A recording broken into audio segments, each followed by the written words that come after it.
Hey there, I wanted to make a hopefully quick tutorial on how to build a character within Roll20 in case you've never done so before. I'm kind of going to assume that this is probably the first character that you've created in D&D, but if not, there might be some redundant information. So let's get started. So within your D&D campaign on Roll20, you're going to have a page that looks similar to this and a big button that says Launch Game. So if you click that, you'll be able to join the game as a player. So I'm going to click it for Join as a Player. Now the first couple things that you should have in mind or have planned out already is you're going to need to select a class, you're going to need to select a race, you're going to need to select a background, and you're going to need to assess what your ability scores are going to be. But with that information known, within the Roll20 window here, you have in the middle is kind of the game screen. So right now there's a map up here, but sometimes there'll be kind of tokens and different things. On the left, you have a couple of tools, which I'll get to at the end of the video. And on the right side, you have a couple of different tabs. The first tab is the chat window, which shows the roles that happen and also anything you type in. There's some art library. There's the journal tab, which is where the character sheet is. And then the other important one is the compendium, which you can use to look up anything that's in kind of the standard free rules. So for example, all the classes are in here, so you click classes, it'll show you that these are all the classes. And if you were to click, one of the ones that you're interested in playing, it'll have a little window pop up that'll tell you all the standard information from that class. Same thing's true for races, backgrounds, all the stuff that's in kind of the free information can be found here. A lot of this stuff is not part of that free SRD, in which case you'll have to put it in manually, but I'll show you how to do that as well. So within the journal tab, there should be some characters that hopefully your DM has set up for you. We're going to click this one, character 7. We're going to use this as an example of how to make your character. So you have a couple options. You can edit the sheet directly. If you're really familiar with how to build a character, you can do that. That might be the easiest thing to do. But for us, we're going to use the Character Mancer, which is going to help us build our character, starting at level 1. So let's get right into it. So it's going to start by having us select a race. So for this one, we're going to pick an elf, and it'll ask us to choose an alignment, not really important. And if we scroll all the way down, it's going to ask us to choose a sub-race as well. Now, High Elf is the only one in the SRD. There's a couple other ones that we could pick from, like the Wood Elf and stuff. I'm just going to pick High Elf for right now, and we'll worry about some of the other stuff later. If you were to pick a custom one, you'd basically have to put in the proficiencies custom, put in any other bonuses you get custom. I'll show you how to do that on some of the other tabs. And this would have an extra language, maybe I know a goblin, who knows. So we'll go next. For the class, we are going to pick Cleric, and that gives us some skill proficiencies, so I'll just quickly pick those. Anytime you see one of these drop-down menus, it's basically saying that you have a choice here, so you can pick one of the choices from those options. And then finally, we're going to pick a Divine Domain. This is basically the subclass. Not every class picks at level 1 their subclass. Some pick at level 2, and some pick at level 3. For Cleric, we're going to choose at level 1, so I'm going to show you how to do this. The only one in the SRD is the Life Domain. I'm going to pick a custom one, so I've pulled up here, you can see I've Googled Forge Cleric, and if I go over here, I have the Forge Cleric information. So we are going to basically input that information. So these are official rules, I'm just inputting it from elsewhere. And this we're going to get at level 1, Heavy Armor Proficiency and Smith Tool Proficiency. So we're going to pick Proficiency, Armor, and Heavy Armor. We're going to add another one. Tech is what the tools go under, and Smith Tools. So that's done. And then any custom features we can put in as well. At level 1, we're going to also get this feature. So I'm literally just going to copy and paste it. And I can sort anything out later that needs to be sorted out in terms of, if I get bonuses or whatever. As long as I have it on my character sheet, I know it's there, I can look at it later. Also, it's worth noting that if maybe I forget to put in an armor proficiency here, I can do that later at any point, and I'll show you how to do that at the end. So we'll go to next. Finally, we're going to get to our our ability scores here. This is kind of this really important bit. The only option here is to pick custom inputs. So we've got strength, dexterity, constitution, intelligence, wisdom, charisma. Depending on your class, some of these are going to be more important than others. And here you can see it's suggesting, suggested abilities. Wisdom's probably really important for you. Strength might be important. Constitution is going to be important for everybody. Now, how do you figure out what the numbers you put in here are? Well, for point buy, I recommend searching 5e point buy and clicking on this first link. That'll bring you to this page where it will calculate everything for you. Now, with the race you pick, you'll probably get some kind of a bonus in certain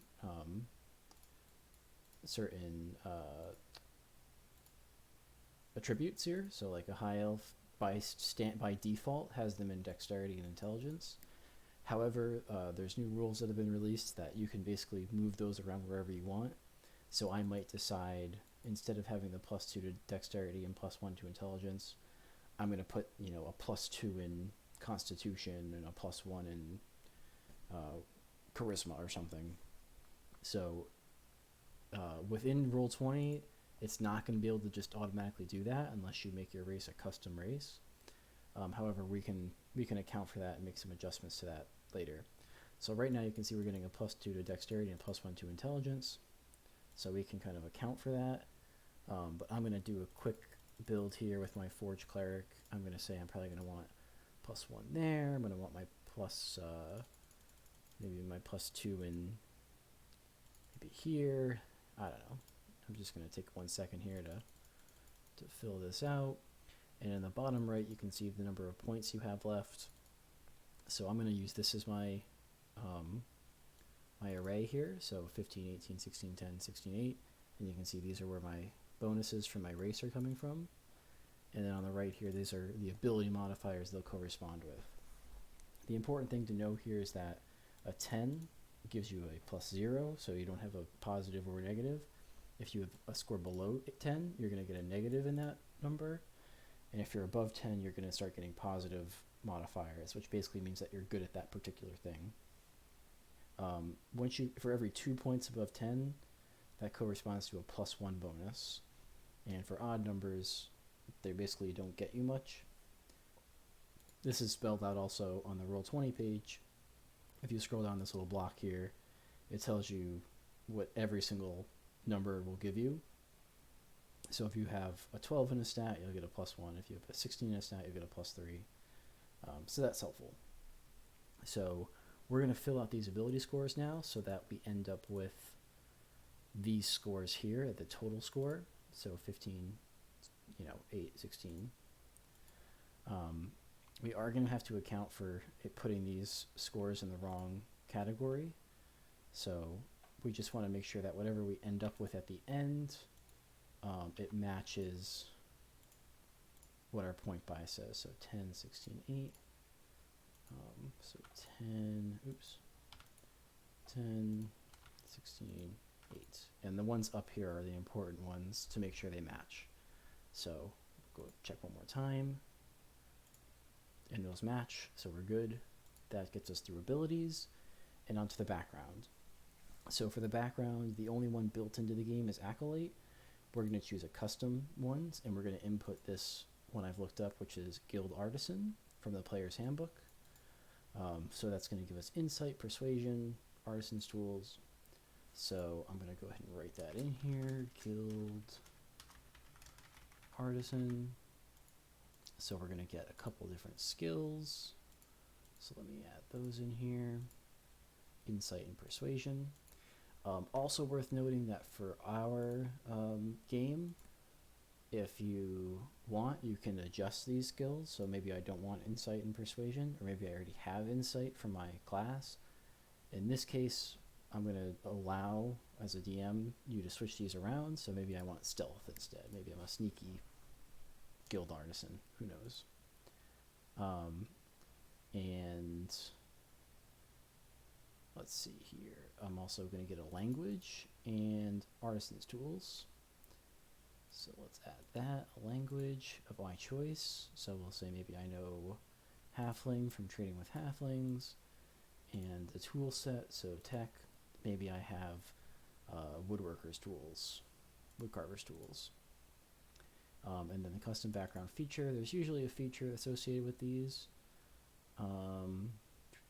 So I believe that's this here, or here it is, guild membership. So if you want, you can, copy and paste that here. Sure. Okay, so that kind of takes care of the background. If you want, you can also make a custom background, which the rules for that might be in here. And then equipment, we're going to have to add at the very ends, because we do get some equipment from this. So I'll show you how to do that too. Takes us to next. To equipment. This is going to be the class equipment, and we'll do the background equipment when we're done. So for class equipment, again, these drop-down menus, we can just pick, okay, we want this, we want this, we want that. Not going to take too much time going through the details here. If you want more information about these, you can always just look up what they are and stuff about them. Next, that's going to take us to the spells. So for the spells, from our race we get a spell, so we might pick this one. From being a cleric we get some cantrips, we'll pick some of these. Cantrips, for what it's worth, are basically spells you can use infinite number of times. They still take your action, but you can use them endlessly each day. Once you start getting into leveled spells, you only have a certain number of uses each day. So I'll just pick a couple here, ones that I like. Sure. So that's some of those spells. And then next, feats, we're not going to have any feats, so next. And then finally our bio, so we fill in, our name, example, I don't have a name ready, age, height, weight, kind of what visually we look like. We'll go next. There's a couple things I skipped over here, but as we get to the review page, you can see it shows that if there's things you haven't filled out, they pop up in red. And it's like, oh, you didn't fill out your personality traits, you didn't pick all the things that you could have picked. So you can go back and make sure that you choose the things that you should. So like if I go here, it says, oh, you didn't pick this middle one. Oh, I forgot to. So let me make sure I get one, and then go back through, back to the review, and now that's not there anymore. And when you hit apply changes, this will build the whole character sheet for us. So that will build up the sheet. The only other thing that we didn't do here is because we picked a custom background, we don't have these couple of items. So a set of artisans tools, letter of introduction from the guild, traveler's clothes, and 15 gold. So we can just add those manually to our sheet. So we're going to have 15 gold. We're going to have traveler's clothes. So if we type this into our little compendium, which is the 4th tab up here, you can see some items come up. And if we find the one we like, we just drag it in, and that'll automatically add it to the sheet. This is a really useful thing. This works for spells. Anything in the standard rules, this is going to work with. So the introduction letter, that's not going to be like a particular item, so we'll have to just type that in. And then artisan's tools, our choice. We're going to choose the one that we're proficient in, which was woodcarver's tools. So there's the proficiency option here. The item is what we want. Let's pop that in. And we've got that. Then for the letter, that's not really an actual item, so we can copy that. For items that don't show up in the compendium, you can click this little plus button, and then you type it in there, and good to go. So now we've got all of our items that we should have. We have our proficiencies we should have. We look like we've got everything we need. If for some reason we forgot to add something, maybe we forgot a skill proficiency, or maybe we forgot to click the heavy armor proficiency, we can always add that. So if I look up heavy armor here, we can see the heavy armor proficiency pops up, and we could just drag that right in, and it would add it to the sheet for us. If we mismanaged our skill proficiencies, we can go back and make sure we did it right. And if we need to move one around because we realize, oh, I didn't want stealth for my background, or I didn't want insight from from the class, it would have allowed me to take medicine instead. So maybe I'll unclick insight and decide to change that to medicine. At the character creation phase, that's okay. Once the character's done, you can't move those around. But at the initial phase, it's okay if you are just working with trying to fix mistakes and such.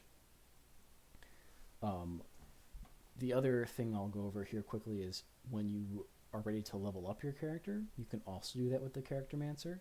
So we're going to start at level 2, so I'm going to show that quickly. So if I click on this little cog here at the bottom, if I scroll down a little bit, here's the level 1 Charactermancer, which allows you to basically redo it in case you really screwed up making your character the first time. And the launch level plus Charactermancer lets you level up your character. So I'm going to click that. That'll pull us into this little page, which will let us level up. So it's like, okay, you're a cleric. You're not the life domain, so I'm not going to click anything there. So that's fine. This will automatically fill out how many hit points we should get. So the average is 5, so that's fine. Click next. Here's the features you get from level 2 cleric. These will automatically be added to your sheet. Click next. What new spells do you get? Oh, you're going to get, you can choose another spell. You get 4 out of 5, you get one more. So you can pick that new one and hit next, apply changes, and it'll just basically take care of everything for you in the background. I guess the one other thing I missed here with adding stuff to the sheet is because I chose the Forge domain, I know I get these domain spells as a cleric. This is kind of specific, but those weren't added to the sheet at any point. So, the Identify spell I get, for example, so I can type that in here. And it should pop up here, spells, Identify, drag that in, and it'll add it right there. If there's a spell that's not in this, like Searing Smite might not be in here, so that's another spell that, oops, wrong page. Searing Smite, that's another spell you get. So you can see that's here. If you don't have it, if it's not in the compendium, you'll have to add it manually. So again, hit the little plus button, type in the information, copy and paste stuff as you need to, fill this out, just to let you know that you do have that spell. And putting the information in there is helpful. But I'm not going to do that right now, just because I'm trying to rush through this. Okay, so one other quick thing, or two other quick things, I guess, for the character sheet. One is if you have other features, either from your class or something that didn't get added or you need to add, you can add them over here. Again, click the little plus button, type the name of the feature in, type the description of the feature in. So, maybe you have a custom feature and it does something, and that's it. You close that up, it's there. You can toggle it on and off so that you can read what's there, just like anything else here. And then the last thing I want to go over is the little resource tracker. So these are really helpful for if you have certain things that you can only do once a day or twice a day, or once a short rest, things like that. For example, barbarians have rage, and fighters have action surge and healing surge, and druids have wild shape. So there's a whole bunch of things among each class that you kind of have to track. So this is a great place to do it. That way, when you use one, you tick it down. You have none left for that day or that rest. Then when you get them back, you click them back up. Same thing with spells as well on the spell page. As you have spell slots, you've got, you track them right here. So that's how you do that. Okay, so that's pretty much everything within the character sheet as far as setting it up. So at this point, I have a level 2 character. They're basically totally ready to play on paper. The last couple things to do would be to give them a name, make sure I fill out kind of their personality a little bit, get some idea of what drives them. That's typically good, but not really necessary. And the last thing is some character art for them. So I might look up, elf cleric, and on Pinterest or Google Images or something, find a cool picture, send it to the DM, they'll make it into a token for you, and then that way you'll have a token of your character that moves around the screen. So that's really good. Um, and then let me just show you some ways that you can actually use the character sheet. So in the game, you're going to have to make dice rolls. The character sheet will basically take care of all of that for you. So for example, let's say we're in a fight and I'm like, oh, okay, I need to use my Sacred Flame attack. So that's a spell that requires a saving throw, but you click on it and it pops up in the chat. Here's what the dexterity save is for the opponent. Here's the damage it does. That way the DM has all that information. Or maybe instead you want to try to hit the guy with a mace. Well, that requires you to make an attack roll. So what do? You just click on, under attacks, you just click on mace. And it'll automatically roll the attack for you. So I rolled a 13 to hit. So there's math going on behind that. And if you hover over the number here, you can see it rolled a d20. It added my strength, added my proficiency modifier. But it did all that for me behind the scenes, and the result is 13. So let's say a 13 hits, and I want to roll damage. All I have to do is click on the word here, mace, and it'll roll the damage for me too. So it'll do all that for you. There's some options too you can toggle. So if I go to this little cog icon, I can make it so that I can toggle whether it's rolling 2 dice every time or just 1. I can toggle so that it automatically rolls the damage. So whether or not I hit, let me just show you that. So I've toggled it to normal. So now if I roll my mace, it'll roll 1 attack, which happened to be a crit, and it'll roll the damage for me. Let me show you that one more time. That's not a crit, just to show that. Okay, so that's attacks. For saving throws, because these come up very often, that's this little box here. You are going to, you have strength, dex, con saves. These come up a lot. That's where they are. Same thing, you click on them, it rolls it. Skills, there's this box here. These come up a lot. Same thing again. DM says make a perception check. You go down to perception, you click it, it rolls it. Skill checks, or ability checks, are up here, so you click the name of the ability. These come up pretty rarely, so you usually won't have to roll these, but sometimes you may have to make like a strength check or something. And that's mostly it. The only other thing to quickly mention is initiative.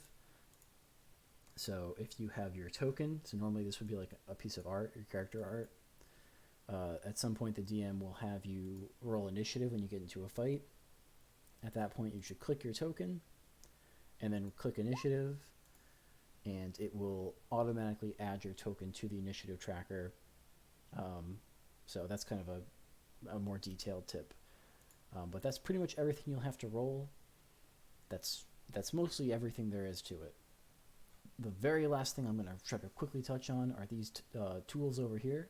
So the first one's your select move. So if you have your token, you click and drag them to move them. If you right click, you'll pan them around. And if you left click and hold with that tool, you will ping on the map, which can be really helpful for saying, oh, we should go over there, or oh, this, I want to shoot at this target right here, type of thing. The second tool is a draw tool that allows you to draw shapes and circles and boxes. You can also use Control-Z typically to undo things, and if not, you can select them with the select tool and then delete the things you've drawn. You can also type text out with that on the map. The third one's just a magnifying glass that lets you quickly snap to different zooms. You can also do that on this top right part of the map. The fourth tool is a measure tool. This is particularly helpful when you're battling creatures. If you say, okay, well, my speed's 25 feet, so I can only go this far, or my speed's 30 feet, I can go this far and then hit him. Or if you have a spell that is a 60-foot range, you can measure that out. On this map, it's not useful, but when you're battling creatures, it typically is. And then the last one, this is really helpful. This is basically just a really simple dice roller. So this can be helpful if it's like the DM says, hey, somebody roll a d8 for me, to see what random thing happens. You can just hover over this little dice icon, click on the d8, it'll roll it. These let you roll multiple of them. This can be really helpful if you need to roll a d20 and you're not sure like what you're supposed to add, you don't know what you're supposed to do, you're just really confused. and the DM says something like, oh, roll a d20 plus your, proficiency bonus, and you have no idea what that means, you can always just hover over this guy, roll the d20, that number will come up, and then you can figure out what you're supposed to add to it after the fact.